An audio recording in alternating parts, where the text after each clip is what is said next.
আসসালামু আলাইকুম। আজকে আমি যে বিষয়টা নিয়ে আলোচনা করব সেটা হলো প্রধানমন্ত্রীর শিক্ষা সহায়তা ট্রাস্টের থেকে যে উপবৃত্তির ব্যবস্থা করা হয়েছে। প্রত্যেকটা ছাত্রছাত্রীর এই উপবৃত্তি পাওয়ার জন্য নির্দিষ্ট যে ক্রাইটেরিয়া, সেই ক্রাইটেরিয়াটা ফুলফিল না হলে সে উপবৃত্তি পাওয়ার জন্য যোগ্য হিসেবে বিবেচিত হবেন না।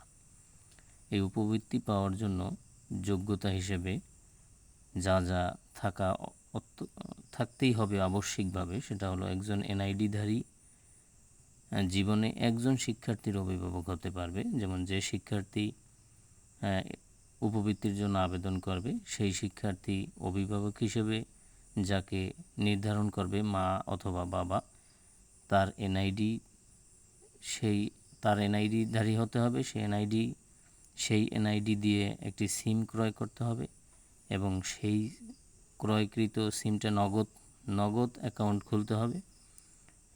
নগদ অ্যাকাউন্ট খোলার পরে নগদ অ্যাকাউন্ট সিমটা নগদ এজেন্ট কর্তৃক কেওয়াইসি পূরণ সম্পন্ন করতে হবে।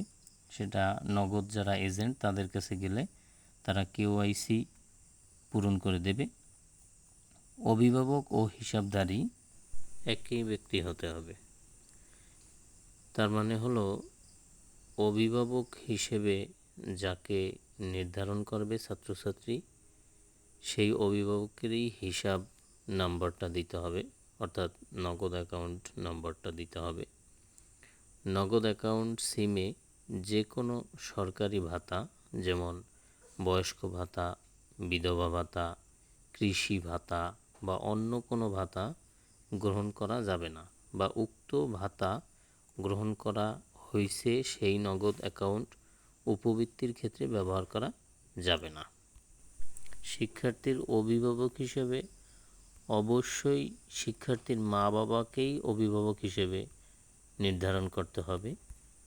কিন্তু অভিভাবক যদি অনুপস্থিত থাকেন, সেই ক্ষেত্রে ভাই বোন, দাদা দাদি, নানা নানি অভিভাবক হিসেবে গণ্য করা যাবে।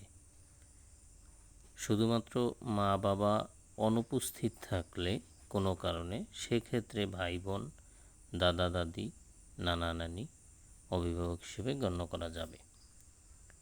শিক্ষার্থী অন্য কোনো সরকারি উৎস থেকে যদি মেধা অথবা সাধারণ বৃত্তি অথবা অভিভাবক কর্তৃক পিতামাতা শিক্ষা ভাতা গ্রহণ করে, তাহলে উপবৃত্তির জন্য যোগ্য বলে বিবেচিত হবেন না।